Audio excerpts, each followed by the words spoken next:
OnePlus 13 circle to search.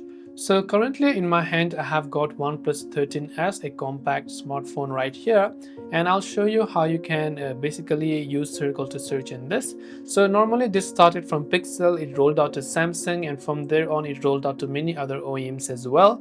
So I'll show you my current version that I'm using. I'll go to about device and you can see I'm on Oxygen OS 16.0.5 over here, right?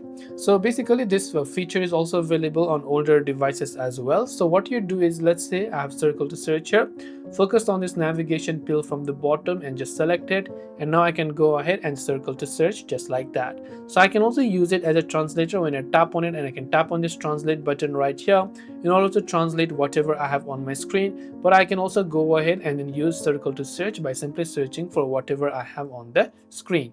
So this way I can use circle to search on OnePlus. Hope this video helped you out. If you have any questions, feel free to leave them down. Thanks for watching and see you soon in the next video.